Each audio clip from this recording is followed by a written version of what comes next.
Do you think that John Fetterman completes a full term? And I'll put a caveat in here, which is, does John Fetterman step down and does his wife get named to his spot? Or does she run? Because we've seen this. This is reverse Mark Kelly. Gabby Giffords goes out, Mark Kelly runs, gets the sympathy vote.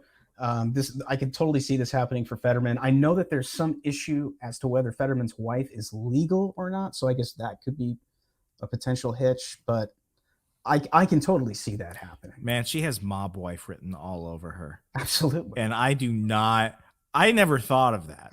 So this is very new to me. So I'm about to give a very raw answer. I don't think that should be out of the realm of possibility. Well, first, does he complete his term? I don't think he lives. Oh, wow. I'm not saying that jokingly either.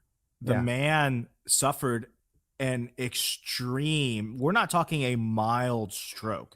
Okay, this isn't Mama Creed in Creed 3 who can still have a glass of wine before she kicks it. Right. No, this man is not going to survive another stroke. This is a genuine health issue. Mm-hmm. He has spent how long in full-time care at Walter Reed Medical Center? I genuinely do not believe he was there for depression. I do not believe he was there for depression. Yeah. Well, it had to have been.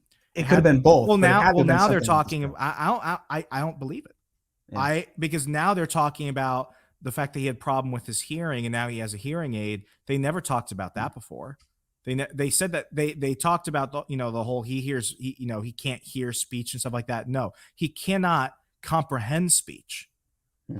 But now they're talking about it as if they had already recognized that. Right. They're talking about the hearing aid as if that was always just something that was obvious. They're trying to make people think that issues that they're only really talking about now were always the case. Where if you mentioned it prior, you were being hateful, you were going after against people with disabilities. No, that man had a severe stroke. You look at his face and he is not there. I believe that if he returns and he is under the same amount of stress, he does not return to Walter Reed for depression. He goes to Walter Reed because he suffers another stroke, which is incredibly common within your first year. I think that if he continues this, if his wife and his staff continue to force him to play this role, the stress and the unnecessary burdens that have been placed on him will cause him to have another stroke. I think the best thing to do for himself and his children is step down, receive the care he needs, and go into private life. If they want, and I'm not even saying so this way the Republicans can get it. No. If you can get John Fetterman in, they're gonna get another Democrat, of course. But we're just talking about this man. This is just abusive. This is sick. This is wrong on every level. I do not think that if this continues the way it is, that he lives another year. That's a great point.